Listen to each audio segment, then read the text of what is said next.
Du coup, alors vous me pardonnerez un peu ma voix un peu tremblante sur les premières minutes. Hem, voilà, je me présenterai rapidement, Hassan Amiche, je suis en CCI du territoire de Belfort, en partie majoritairement environnement, même si voilà, je brode un peu sur la partie RSE, sur les parties énergie, enfin, moins très précisément, mais voilà, celui-là de webinaire en particulier va être sur le numérique responsable. Pas forcément dans sa partie, la plus évidente, on va le voir, mais dans la partie qui me paraissait le plus important. Alors, il y en avait un par mois normalement. Exactement, c'est un par mois Voilà, et puis aujourd'hui, c'est un peu un hors-série, plus ouais, orienté sur l'écologie et la responsabilité avec exactement. ton intervention. Voilà, je vous remercie à toutes et tous, d'être là et puis aussi, du coup à Amélie, pour gérer le chat. N'hésitez pas en tout cas pour les questions, on y répondra au fil de l'eau et puis à la fin aussi, à la fin du webinaire. Je me permets d'abord de faire une petite, aparté sur le programme PERF. Alors, de ce que j'ai compris, les participants à ce webinaire sont pas nécessairement tous, du territoire de Belfort. Donc j'ai mis, le programme PERF qui est un acronyme, dont j'expliciterai pas les détails, mais l'idée c'est, tous les conseillers comme moi environnement de la Bourgogne-Franche-Comté qui sont entre guillemets «unis», dans une opération entre guillemets «collective» pour justement vous apporter aux entreprises, heu, un accompagnement au plus proche. Donc là, nous on a 4 grandes thématiques, qui sont, information, sensibilisation, la partie énergie, l'accompagnement des territoires, alors que ce soit des entreprises ou des communautés de communes, ça peut être, ouais, on travaille parfois avec, certaines mairies et la partie économie circulaire. Sur ces parties-là, les grandes actions, c'est notamment la partie newsletter. Alors j'espère que vous m'entendez bien en passant. La partie newsletter, trimestrielle et les parties veille et webinaire qu'on fait beaucoup ressortir et donc si jamais à tout moment vous êtes intéressé par notamment la veille réglementaire qui est très, très, je vais dire puissante en termes scientifiques, mais très, très complète et donc voilà, si jamais ça vous intéresse, n'hésitez pas à revenir vers nous. Vous avez le QR code à gauche. En énergie, ça a été la grande thématique, récemment, les diagnostics énergétiques, qui sont, plus ou moins précis et plus ou moins, «longs» entre guillemets, en fonction des entreprises. Donc on essaye vraiment d'aller, au plus proche du besoin, avec un rapport, avec une visite sur site, on essaye un peu de mettre, des chiffres aussi dessus, de quantifier ça. On fait pas office de bureau d'études, mais on essaie de faire notre maximum. On n'a pas le droit de toute façon. Et la partie financement, c'est ce sur quoi on est le plus amené à vous aider, c'est vous diriger vers les financements en fonction de vos projets. Économie circulaire, on va en reparler un peu plus tard, la plateforme Actif que je vais faire remonter ici, heu, qui est globalement une plateforme, d'échange entre guillemets «de déchets» en fonction. Si une entreprise, a des rejets de carton, une autre en a besoin, échange de bons procédés. Et accompagnement des territoires, ça peut être de l'accompagnement au label, comme là, il y a Bureau Vertueux ou Commerçants éco-responsables, dans lequel, la stratégie numérique responsable peut s'immiscer, ou même en prendre une majeure partie si jamais, c'est possible. Voilà, donc ça, c'est sur la partie perf, c'était une petite aparté. On va rentrer, sauf s'il y a des questions, dans le vif du sujet, à savoir, le numérique responsable. Alors juste avant, voilà, de rentrer, dans les grandes parties, le fil rouge si vous voulez. Et je voulais simplement, voilà, faire une forme de séparation entre, ce qu'on pense être le numérique responsable à la base, et ce qui est réellement le numérique responsable au sens de Green IT, donc technologie verte, qui est l'appellation, internationale. Quand on regarde un peu, là, c'est les émissions en kilogrammes de CO2 par an, de l'ensemble de la production numérique. C'est, majoritairement, on le voit, hein, la partie fabrication, un tiers entre guillemets de la partie utilisation, que ce soit réseau ou utilisation, de l'outillage et la partie data center. Heu, D'ailleurs, c'est pour ça qu'on dit que globalement, utiliser tout le temps les drives, les clouds, c'est très utile, hein, je dis pas le contraire, mais c'est pas nécessairement l'outil, de gestion de data qui est le plus, heu, on va dire environmentally friendly, je vais y arriver, même si je commence à bégayer. Donc qui n'est pas le plus, simple et respectueux de l'environnement, c'est ça que je cherchais. Globalement ici, on voit les 2 grosses, parties que je vais, énumérer après, la fabrication et l'utilisation, même si je conçois bien que vous n'êtes pas forcément fabricant d'outils numériques, mais en fait, on va plus partir sur l'achat. J'ai noté rapidement qu'à l'heure actuelle, on est à sur 10 de la production de CO2 mondiale qui est, inhérente au numérique responsable. Alors ça tend à augmenter, mais on est à peu près autour de ces eaux-là et alors j'ai mis, des petits chiffres sur la fabrication, c'est pour un PC portable, hein. 22 kilogrammes de produits chimiques, 240 kilogrammes de combustible et 1 tonne 5 d'eau, qui sont pour un ordinateur de 2 kilogrammes. On en reparlera juste après. Voilà. Nous, quand on parle en général, du numérique responsable, c'est, imprimer les mails, vider sa boîte mail, trier, ses dossiers, sur, un environnement virtuel en fait, c'est plutôt à ça qu'on fait, référence. C'est le petit éventuellement encart en bas de mail, éviter d'imprimer ou, si vous imprimez, recycler, notre environnement est fragile, voilà, ce genre de choses. Et puis on retrouve même, dans des publicités, ou même des mailings, hein, les 2 petites, je sais pas exactement comment appeler ça, mais, c'est pas forcément des infographies, mais l'idée est là. Mais moi ce dont je veux vraiment vous parler, c'est la partie, pratico-pratique d'une part et très physique, de l'autre, du numérique responsable. On l'a vu, l'empreinte environnementale, du numérique qui n'est pas la partie, production de CO2, là on prend vraiment toute la chaîne. C'est 78 dans la fabrication, 21 dans l'utilisation et il y a aussi la partie déchets, sous-jacente dont on parle pas nécessairement souvent, même si on en parle beaucoup de manière générale, mais pas forcément pour le numérique. Et ça, en gros, ça va nous faire nos 3 parties, hein, fabrication, utilisation et la gestion du déchet en lui-même. Évidemment, il y aura une partie, dans l'utilisation sur la partie mail, hein, pour pas non plus, sortir du sujet, mais vraiment, rester dans ce qu'est le numérique responsable au-delà de la partie virtuelle. Voilà, nos 3 parties. Intégrer l'achat, parce que vous êtes pas nécessairement fabricant, mais là où vous avez une influence sur la fabrication, c'est au niveau de l'achat, hein. Si jamais on achète moins de production, donc moins d'utilisation de matières premières, ce genre de choses. La deuxième partie, ce sera l'optimisation de l'utilisation des équipements numériques. Heu, la partie déchets en finale, entre guillemets, fin de vie des équipements numériques et évidemment la partie questions-réponses à la fin, en fonction de votre curiosité. Donc je commence. La partie intégration, de l'achat au niveau du numérique responsable. Alors, il faut bien, saisir dans un premier lieu, l qu'il faut mettre en face à face si on veut, la partie du besoin et la partie de ce que j'appelle l'opportunité matérielle, c'est-à-dire, quel type d'outil est à votre disposition à l'achat. Comme je vous l'ai dit tout à l'heure, 2 kilogrammes, c'est le poids d'un ordinateur. Je vous avais pas mis la quantité de matières premières parce que c'était la plus grosse partie, c'est le 1er chiffre si on veut. 800 kilogrammes de matières premières. Alors évidemment, tout n'est pas du métal et justement, c'est parce que tout n'est pas du métal, que ça prend des proportions, aussi énormes. Heu, Parce que du coup, il y a la partie extraction, puis la partie tri, que ce soit du broyage, ensuite du tri, que ce soit chimique ou pas. Donc 800 kilogrammes de matières premières pour 240, de combustible de manière générale, 22 de produits chimiques et 1 tonne 5 d'eau qui sont réutilisés, hein. Il y a pas, c'est pas 1 tonne 5 d'eau qui sont pas remises dans le milieu. Elle est traitée et puis remise, en partie dans le milieu, mais voilà, ce sont quand même des chiffres qui sont assez conséquents pour un ordinateur, et donc éviter d'acheter un ordinateur quand on n'en a pas forcément besoin. C'est surtout ça le point crucial, c'est quand même éviter, toute cette, empreinte environnementale et ça vient en fait dans ce qu'on appelle les 5 R du numérique responsable. Les 2 premiers étant, refuser et réduire. Les 3 derniers, on en parlera un peu plus tard. Donc ils sont, pardon. Hem, D'éviter ou de refuser tout investissement matériel si jamais il y a une autre solution à l'utilisation. Ça revient un peu à l'économie de la fonctionnalité, c'est-à-dire si jamais il y a pas un besoin d'achat, alors peut-être essayer de louer ou même juste, utiliser avec les moyens du bord, si jamais vous pouvez faire autrement et la partie réduire qui est dans le cas d'une utilisation occasionnelle, il est alors, il faudra faire vos calculs de votre côté, mais parfois il est, vraiment moins rentable de faire un achat pour une utilisation occasionnelle, plutôt que de faire une location justement occasionnelle pour éviter vos coûts. Enfin, pour réduire vos coûts plutôt. Donc voilà, ça c'est Et sur du la coup, partie achat. Pardon, je oui, voulais rebondir sur ce que tu disais, Hassan, sur ces deux aspects, pour, rassurer aussi nos participants sur le fait qu'ils peuvent trouver, un accompagnement au niveau local, au niveau de leurs conseillers, de chambres de commerce et d'industrie ou d'autres, chambres qui sont, selon leur secteur d'activité. Il y a beaucoup de systèmes qui sont mis en place dont on parlera, par la suite dans la présentation.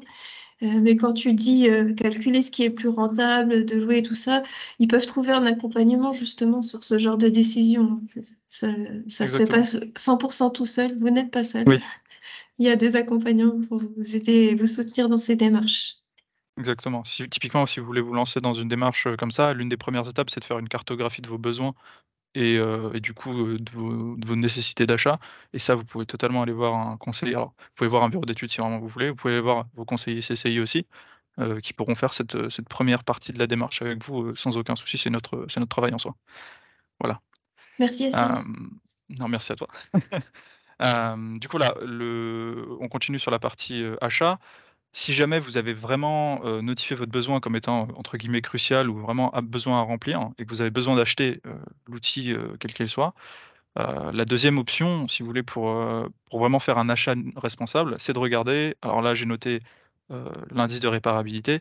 Ça peut être tout autre indice en fonction de l'outil, mais de manière générale, ici, c'est l'indice de réparabilité qui peut aller donc de 0 à 10 et qui globalement vous informe sur, je l'ai noté ici, hein, la démontabilité, de votre outil, la facilité d'entretien, de votre outil également, heu, pour savoir si jamais vous pouvez vous-même ou, enfin réparer ou, demander un service, de réparation ou même parfois simplement retourner voir le producteur. On en parlera d'ailleurs tout à l'heure.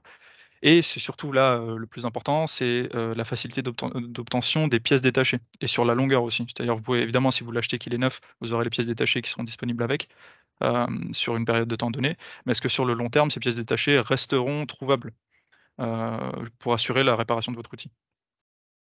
Un point que je voulais vraiment, par contre, mettre en exergue, c'est la partie obsolescence. Alors, on parle beaucoup de la partie obsolescence programmée, c'était le cas d'ailleurs, il y a un peu moins de 10 ans. Sur la partie téléphone, sur la partie tout ce qui est technologique, hein, de manière générale, qui a été plus ou moins prouvé. L'idée, c'est, au-delà de la partie obsolescence programmée, il y a d'autres types d'obsolescence qui sont, au-dessus de cette branche, si on voulait. C'est la partie technique. Donc, littéralement, c'est ce que je parlais avec, c'est ce dont je parlais avec les pièces détachées. Est-ce que votre outil, heu, possède la capacité d'être réparable? Si c'est le cas, vous avez déjà pris une bonne première décision par rapport à votre outil, quant, à sa durée de vie. Ensuite, il y a l'obsolescence type logiciel et ça, c'est ce qu'on retrouve avec, la quasi-totalité de nos téléphones. Alors, c'est un peu moins le cas maintenant, mais c'était le cas, un peu avant. C'était justement, au sujet de l'obsolescence programmée en partie. C'était qu'en fait, les mises à jour se stackaient, au niveau de nos téléphones et petit à petit, bah, le téléphone marchait de moins en moins bien, ce qui poussait à l'achat d'un nouveau téléphone. Voilà, donc si jamais vous voulez regarder, votre achat du côté numérique responsable, l'objectif, ça va être aussi, de voir avec, le vendeur ou autre, si jamais le logiciel, est maintenu et si jamais son maintien détériore l'utilité de l'outil en lui-même. Et ensuite, il y a, l'obsolescence psychologique et ça, c'est l'effet coccinelle. C'est le fait que là, je parle pour les voitures, c'est le fait qu'un nouveau même pour les téléphones maintenant, un nouveau modèle d'un outil n'est pas nécessairement, utile en lui-même si jamais votre outil actuel remplit totalement, vos besoins et sa fonction. Heu, Même s'il y a peut-être, 2-3 nouveautés, si celles-ci sont pas, fondamentales à l'utilité que vous lui donnez, c'est pas nécessaire forcément de vous lancer dans l'achat d'un nouvel outil. Voilà. Ça, c'est un peu, si vous voulez, du bon sens, mais même si c'est la chose, de l'humain la plus partagée, ça reste important de le rappeler. Justement sur cette partie, alors je commençais par l'indice de réparabilité, maintenant on va se lancer dans la partie écolabel parce que du coup l'indice de réparabilité est plus sur la partie, on va dire, c'est principalement sur la partie électroménager, sur, ce dont un particulier aurait besoin. Ce qui est le cas dans certains cas d'ailleurs, de ce que j'ai vu de vos professions. Mais aussi au-delà de ça, si jamais on va dans des industries ou dans des process un peu plus niches, il y aura nécessité de chercher des écolabels. Ces écolabels, alors j'en ai mis 4, il y en a plein d'autres, hein. Notamment par exemple, l'Ange bleu qui est beaucoup plus général que simplement la partie numérique, ou Energy Star qui est pour le coup sur les ordinateurs en majorité. L'objectif d'avoir un écolabel, pardon, dans le cadre de l'achat de votre outil, c'est simplement une preuve de la volonté qui a été mise dans ce produit de limiter sa consommation d'énergie. Généralement, il y a aussi un souci de durabilité, de robustesse et quand je parle d'innocuité, c'est la partie toxicité de la production de l'outil en lui-même. Et évidemment la partie, recyclabilité des composants, ça revient un peu à la réparabilité dans l'indice de réparabilité. C'est 2 fois le même terme, mais, voilà, si jamais vous cherchez, des outils qui sont pas nécessairement, déjà soumis à l'écolabel, l'indice de réparabilité, ou, qui sont vraiment plus niches dans un process, chercher des écolabels, il y en a plein pour tout. Il suffit alors vous pourrez trouver tous les écolabels sur internet, il y a pas de souci, là j'en ai mis 4 rapidement. Voilà, mais c'est un point où vraiment, généralement, vous pouvez faire confiance et ça vous donne une énorme, quantité d'informations sur votre produit. Voilà, je voulais aussi, ne pas rester dans la partie, théorique. Donc voilà, je vous donne une boîte à outils, il y en aura une normalement par, partie. Dans cette boîte à outils plutôt, vous trouverez de quoi faire des économies, sur votre achat, mais aussi de quoi lancer votre achat dans la partie, responsable de la partie numérique. Donc là-dessus, on peut déjà partir sur, la seconde main. Alors c'est de la seconde main, remise en état, parfaitement, il y a pas de problème. On connaît tous, Back non tous, je sais pas, mais Back Market qui est, pour la partie ordinateur, téléphone et cetera. Bon, il y a plus que ça, mais c'est de la seconde main reconditionnée, voilà, je cherchais le terme. Mais pour, des outils un peu plus lourds, vous avez Green Traders, Hello RSE et Keep, Keep en fonction, qui sont 3 plateformes qui sont reconnues, internationalement, qui sont très, très solides pour justement trouver notamment Green Traders et Hello RSE, pour trouver de l'outillage un peu plus, lourd en fonction de votre process, hein. Si je sais pas, ça dépend, si jamais on a un boucher, j'ai pas fait attention, mais ou des professions qui ont besoin d'un outillage, assez lourd, vous pouvez passer par Green Traders ou LRSE ou Keep pour le trouver en seconde main et là, pour le coup, ça vous fait des économies, on en parlera juste après, qui sont, pas négligeables. En dernier point là-dessus, l'économie de la fonctionnalité, c'est ce dont je parlais un peu plus tôt, c'est notamment, voilà, c'est, le fait de louer le service d'un bien plutôt que acheter le bien pour son service. C'est simplement ça. Donc bah, c'est l'équivalent si vous voulez d'un taxi pour faire une route, même si pour le coup, le taxi, c'est pas forcément pas très cher, mais si jamais un exemple simple, c'est si jamais vous avez besoin d'imprimer, régulièrement, mais peu, vous pouvez très bien aller, enfin pas régulièrement du coup, mais de manière, temporellement réduite, vous n'irez pas nécessairement acheter une imprimante, vous pouvez aller très bien aller chez votre imprimeur, il va vous imprimer, vos 80 pages et puis, ça vous évitera la centaine d'euros que vous mettrez dans votre imprimante. C'est un calcul à faire de votre côté évidemment. Donc voilà. La dernière slide ici, c'est pour les bénéfices économiques, il y en aura aussi, une par partie. Pour la seconde main, alors j'ai fait des moyennes, hein, globalement on est sur 30 à 70 d'économie dès l'achat. C'est ça qui est souvent très intéressant au niveau de la seconde main, reconditionné encore une fois.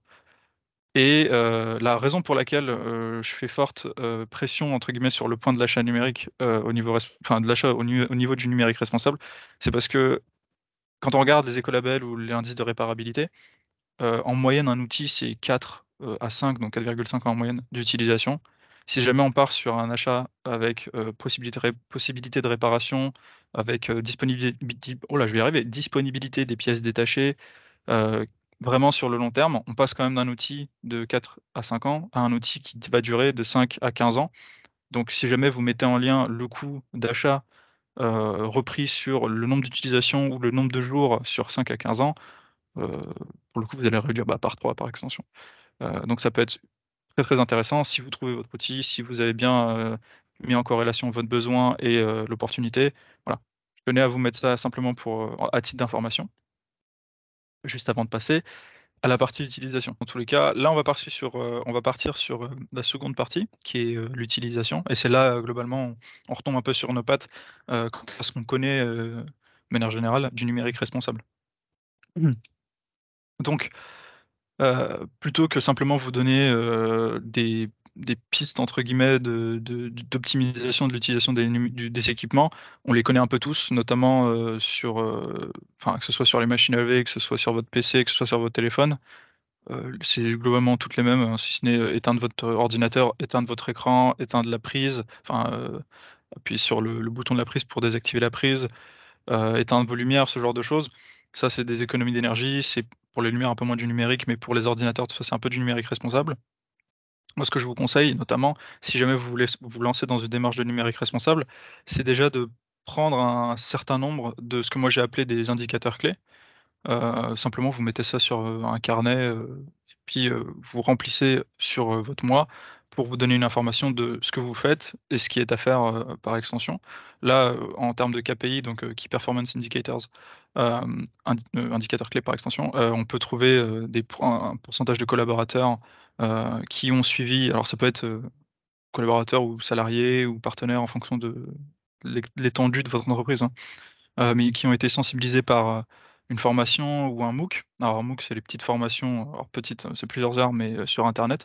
Certaines sont gratuites, d'autres payantes, mais dans tous les cas, à la fin, elles sont certifiantes, dans la majorité des cas.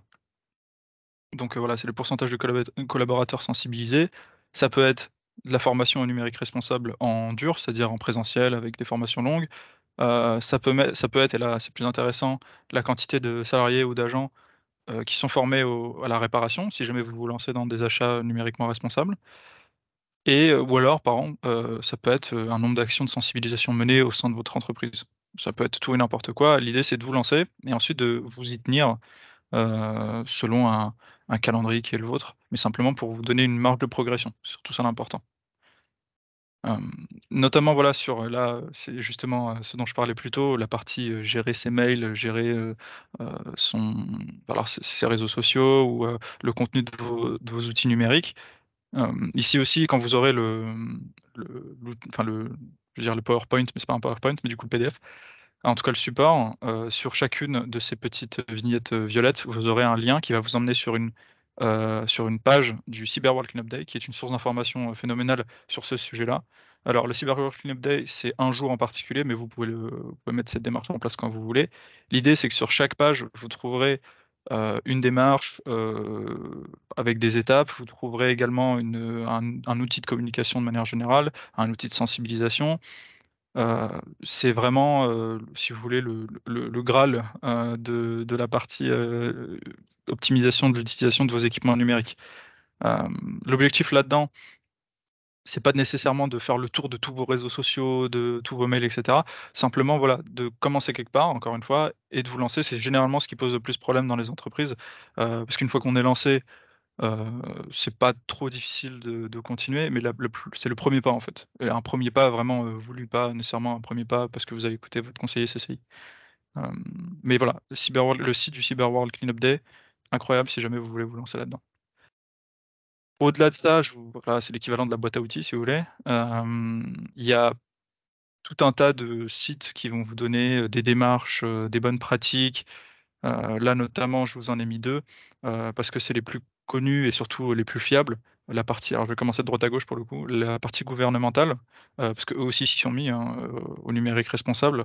Alors c'est pas exactement lissé au niveau de toutes les communes, mais, vous aurez ici une liste de toutes les bonnes pratiques à mettre en place dans vos organisations. Il y en a pour tous les goûts, pour le coup, il y en a pour les grosses entreprises, pour les industries, pour les commerçants, pour, on va dire la partie privée au sens, micro-entreprise éventuellement. Il y a de quoi faire et vous aurez aussi des KPI dedans et Green IT qui est pour le coup une ONG en fait, hein, si vous voulez, et qui vous référence, voilà, là il y a marqué 74, la page est dessus, le lien est avec, la partie communautaire. 74 bonnes pratiques pour un numérique responsable. Et C'est 2. Ouais, Hassane, je me permets ouais. de te couper un petit instant parce qu'en fait, tu nous as parlé de ces indicateurs de performance Mmh. et je crois que tu m'avais dit qu'ils étaient importants aussi au niveau de quand on demande des financements, quand on fait des Oui. dossiers, par exemple, c'est des informations qu'on va nous demander. Donc c'est bien de les avoir pour connaître notre propre progression au sein de l'entreprise, savoir si on s'était dit qu'on allait faire nettoyage de tous les emails inutiles cette année, par exemple. Et Mmh. donc, du coup, je ne sais pas si tu peux développer un petit Oui, instant sur cette partie. bien sûr. Alors du coup, oui, on en avait parlé, et c'est dans une slide un peu plus loin, mais Oui, en gros, mais après j'ai moins précisé là-bas, donc c'est vrai que c'est bien à reprendre ici. L'utilité, si vous voulez, de vous lancer dans la démarche et surtout de vous lancer dans la démarche avec des des indicateurs quelconques, hein, indicateurs, quels qu'ils voilà. soient. Pourquoi des Ouais, indicateurs? C'est la question un c'est peu. que ouais, c'est que en fait, de plus en plus, dans la partie administrative, un peu gouvernementale et cetera, on pousse législativement, le fait d'aller vers des démarches responsables, que ce soit numérique ou autre. Et en fait, au niveau aussi de l'actionnariat, des financeurs, donc des banques, il y a de plus en plus de volonté, alors je dis pas que c'est tout fait, tout de suite, mais il y a de plus en plus de volonté dans les bureaux de manière générale, de promouvoir des actions, vertueuses, responsables, environnementalement parlant de manière générale. Et du coup, c'est vraiment pas négligeable de vous lancer dans ce type de démarche, surtout en tant que commerce ou autre. Parce que du coup, ce que ça va faire, c'est que ça va valoriser énormément un quelconque besoin de financement. Si jamais vous avez besoin, de vous étendre, d'acheter un nouveau local ou peu importe, si jamais vous voulez étendre votre activité, vous allez, auprès de vos Oui, tu financeurs, veux vous dites: dire «Voilà, sur, j'ai ch» sur des dossiers qui n'ont pas forcément de rapport, eh bien, ces ouais, indicateurs, le fait de les avoir notés quelque part, de les avoir conciliés quelque part, eh ben, ça va pouvoir mettre le dossier exactement. en avant et anticiper. Je pense que tu vas nous en parler plus loin de toute Ouais, façon, du fait c'est ça. d'anticiper la législation. Ouais. En gros, ça vous donne des points dans votre dossier pour qu'ils soient validés par les financeurs. C'est juste ça, si je fais court. Merci beaucoup. Donc et c'est non, mais merci à toi. Du coup, c'est relativement important. Là, vous avez de quoi faire, entre la slide précédente et celle-ci pour, trouver n'importe quel KPI, pour trouver, vos bonnes pratiques liées à votre activité que vous pouvez dans lesquelles vous pouvez vous lancer. Alors là, c'est un peu la partie entre guillemets «interactive». Si vous voulez y aller, il y a un lien, donc c'est un quiz ADEME, pour justement, définir votre consommation, alors production de CO2, mais surtout votre consommation de numérique. Alors, c'est exactement la page, donc vous trouverez le nombre de mails, le nombre d'heures de visioconférence, même si là on n'est pas des masses. Mais vous retrouvez au alors le streaming, c'est peut-être un peu moins utile en fonction, c'est plutôt pour les particuliers. Mais, voilà, avec cet outil-là, vous pourrez définir votre émission de CO2. D'ailleurs, il faudrait que je fasse le mien. Au pire, pendant la partie questions-réponses, je ressortirai mes données. Comme ça, si vous voulez, on pourra comparer. Vous pouvez mettre les réponses dans le chat éventuellement, pour voir, qui a la plus petite consommation éventuellement. L'idée étant, voilà, si jamais c'est une partie un peu ludique, éducative, pour vous lancer là-dedans et voir, d'où vous partez et jusqu'où vous pouvez aller. Ça, c'est l'idée. Il y en a plein d'autres, hein, des comme ça, un peu plus, précis avec, l'utilisation de l'automobile et cetera, mais là, on est resté sur l'usage du numérique. Sur le support, ce sera au niveau de la souris, en fait. Vous cliquerez dessus et ça vous enverra directement dessus. Voilà. Et voilà, pour finir, la partie bénéfice économique. Alors cette partie bénéfice économique, je l'ai séparée comme une pyramide de Maslow un peu inversée. Pyramide de Maslow qui est pour les besoins, humains. Là, ce sera plutôt sur les bénéfices, à vous lancer dans une, démarche d'optimisation de l'utilisation de vos équipements numériques. En partant du plus haut au plus bas, donc du moins important au plus important, il y aura anticipé pardon, une évolution dans la réglementation. Alors, en tant que commerce, en fonction de la taille de votre commerce, en fonction de la taille de votre entreprise, vous ne serez pas forcément les premiers à rentrer dans, l'évolution de la réglementation au niveau du numérique responsable. Cela étant, c'est quelque chose qui tend à se faire petit à petit et du coup, si jamais vous vous lancez maintenant, même avec des petits pas, ça vous évitera in fine, d'avoir à vous lancer dans une grosse démarche, d'ici peut-être, alors, ce sera pas l'année prochaine non plus, mais peut-être d'ici 2 à 5 ans, une grosse démarche d'un coup qui du coup sera plutôt coûteuse si jamais vous devez vous lancer dans un label, qui va du coup vous demander vraiment une panoplie de KPI par extension, mais, d'actions de votre part. Voilà, première étape, 1er bénéfice, ce serait, en anticipant l'évolution de la réglementation, éviter une dépense trop importante et puis du stress par extension. La deuxième utilité d'une optimisation, ce serait la satisfaction client et une augmentation, si on veut, de votre réputation, de votre bonne réputation, on espère. Alors ça dépend encore une fois de votre entreprise, mais de manière générale, là aussi, au niveau des clients, il y a une demande, de d'une évaluation de votre entreprise dans ses actions, vers, le numérique responsable, vers la partie vertueuse environnementalement. Et si jamais vous pouvez prouver, dès maintenant que vous vous lancez dans des démarches, ne serait-ce que la volonté de s'y lancer, c'est déjà pas mal pour un client. Donc ça peut se valoriser en fonction, voilà, si vous faites de la communication là-dessus, si vous voulez le montrer ou si c'est juste pour entre vous et vous-même, c'est possible aussi.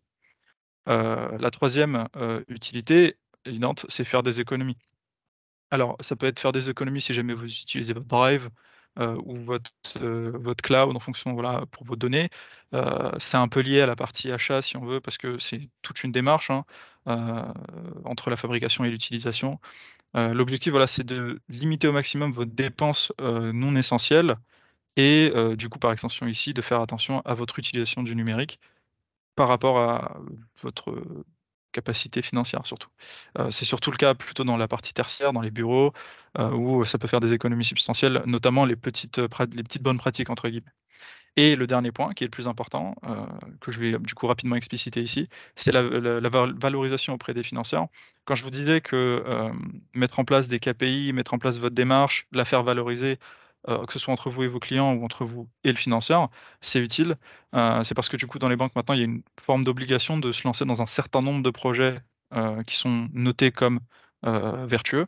Et si jamais votre projet, même s'il n'est pas forcément lié à l'environnement de manière générale, le fait de savoir auprès de vos financeurs que votre entreprise, elle, est vertueuse, ça va noter, entre guillemets, comme si votre projet en lui-même avait une tendance environnementalement vertueuse, et du coup, ça va vous donner des points pour l'acceptation de votre dossier. Alors, je dis pas que ça va faire accepter votre dossier directement, il y a tout un tas de données là-dedans, mais ça ne peut être qu'utile dans vos demandes de financement. Voilà, c'est ça la partie importante, ça à retenir.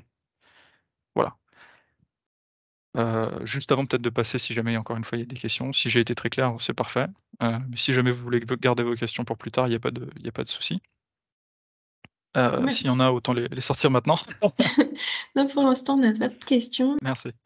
Voilà, là on va passer sur la dernière partie et bon il nous reste juste assez de temps. Donc sur cette dernière partie, on a vu nous, toute la partie, alors extraction des matières premières, surtout fabrication, transport qui est inclus dedans, la distribution et l'utilisation.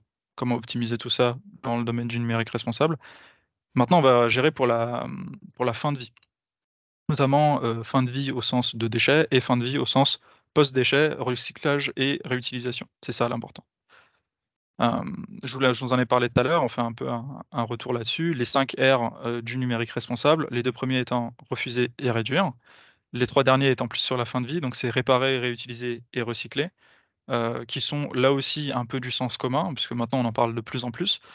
Heu, mais alors la réparation, c'est toujours un peu compliqué parfois à mettre en place et surtout le recyclage, c'est un peu, alors même moi qui suis dans le domaine, c'est parfois un peu compliqué à trouver, en tout cas à trouver, avec un recyclage à taux élevé. L'idée, c'est que sur la réparation, c'est simplement dans le cas, d'un investissement matériel qui vient en bout de course, hein, qui est en fin de vie, peut-être au lieu avant d'envisager un remplacement, évaluer le potentiel d'une réparation. Ça rentre si jamais vous avez bien fait votre achat ou même si, de manière, un peu arbitraire, vous trouvez que votre achat a été fait avec un écolabel, hein, c'est possible aussi. Dans ce cas-là, grand bien vous fasse. Mais du coup, là, évaluer votre réparation, ça va vraiment allonger le temps, même si le temps d'utilisation, même si parfois, c'est peut-être un peu une prise de tête, mais ce sera toujours mieux, ou généralement mieux si l'outil répond à vos besoins de passer par une réparation. La réutilisation, c'est plus, côté économie circulaire du coup, ça peut être prêter, louer votre matériel ou éventuellement utiliser du matériel reconditionné avec, les plateformes dont je vous ai parlé un peu avant. Le dernier point, c'est que le don est aussi, un moyen d'alimenter l'économie circulaire, même si c'est pas nécessairement, ça peut ne pas être votre philosophie, mais l'idée c'est que, parfois, certaines entreprises, pas toutes, hein, notamment à travers Actif, hein, peuvent se donner ou se prêter ou, éventuellement se vendre à des tarifs réduits, des outils, dont elles n'ont plus l'utilité, mais qui pour vous, si jamais vous savez le réparer, peuvent vous être très utiles. Et le recyclage, alors là, on va parler des filières D3E, déchets, d'équipements électroniques et électriques. Du coup, c'est généralement là où ça pêche un peu sur le recyclage. On ne sait pas exactement où aller, est-ce qu'on va en déchetterie ou est-ce que les déchetteries peuvent gérer, les équipements des 3E? On va en reparler juste après.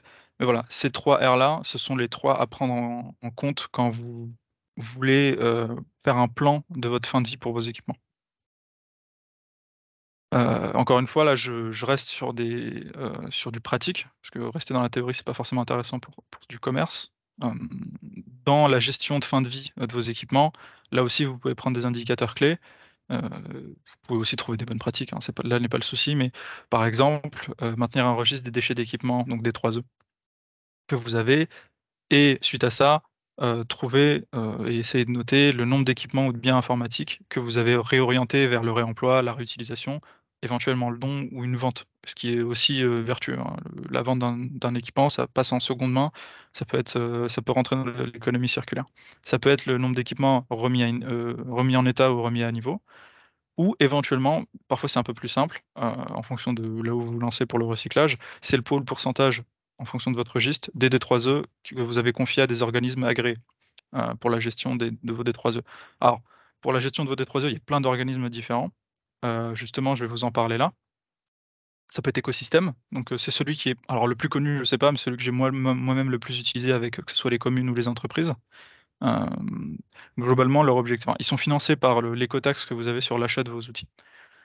Donc en général, l'utilisation de leur service, c'est pas, coûte presque rien ou voire rien, ça dépend.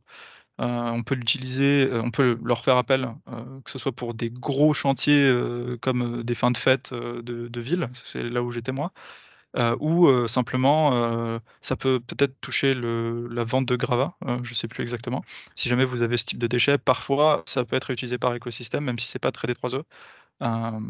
Parce que en fait, là d'où vient le principe d'écosystème et d'autres, hein, c'est la responsabilité élargie du producteur. À savoir que un peu le principe pollueur-payeur, c'est, l'entité qui a produit le bien qui est devenu un déchet, qui doit pouvoir gérer l'objet jusqu'à la fin de sa vie.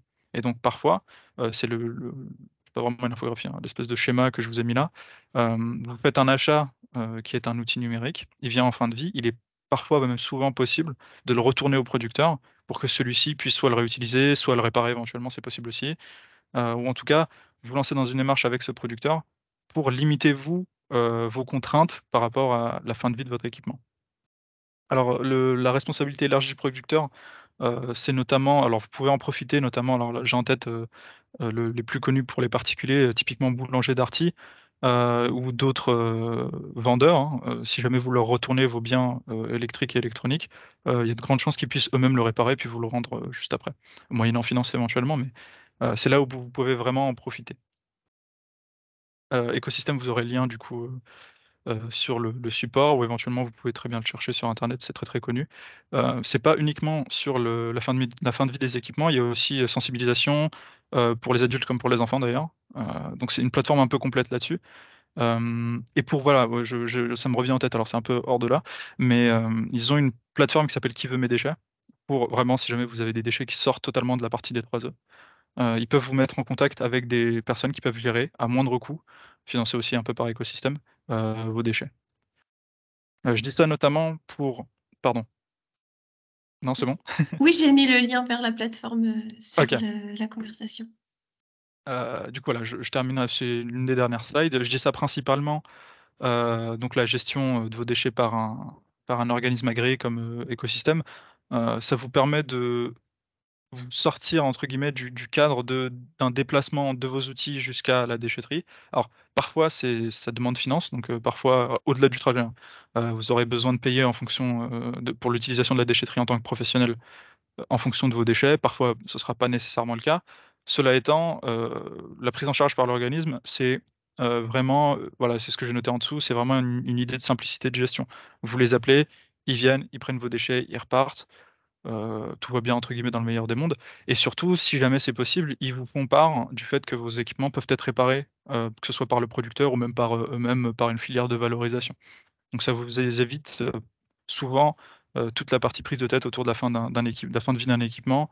Quoi faire, que faire? Alors si jamais vous avez besoin de le remplacer, remplacez-le, mais si jamais on vous fournit une solution alternative, ça vient souvent des organismes, en eux-mêmes.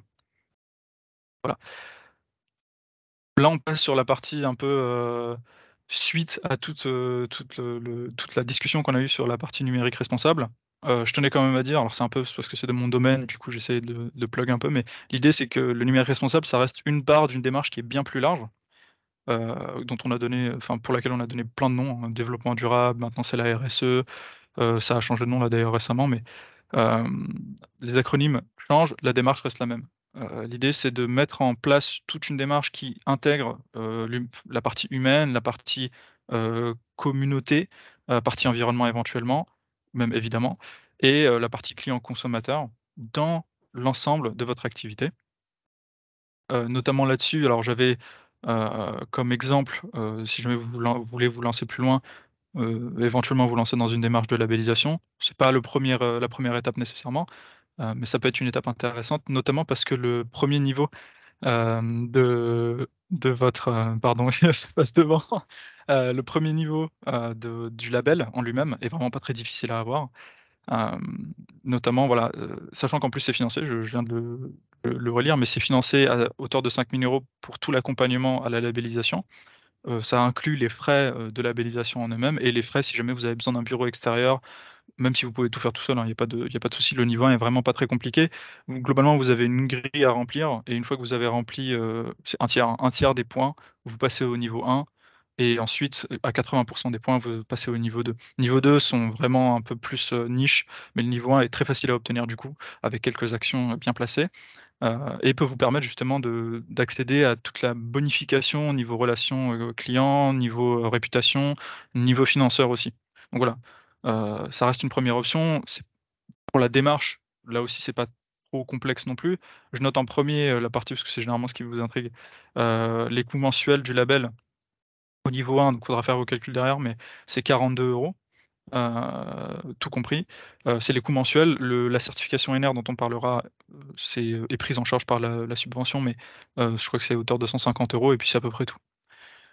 Démarche, vous entrez dans la communauté et la raison pour laquelle je parle de ça, c'est vous entrez dans la communauté, à travers de l'agence Lucie et cette communauté RSE-là, même si vous avez pas normalement le label en lui-même, vous intégrez une communauté avec tout ce qu'ils ont fait, tout ce que, toutes les informations qui peuvent se transmettre entre eux, toutes les bonnes pratiques qui peuvent s'échanger.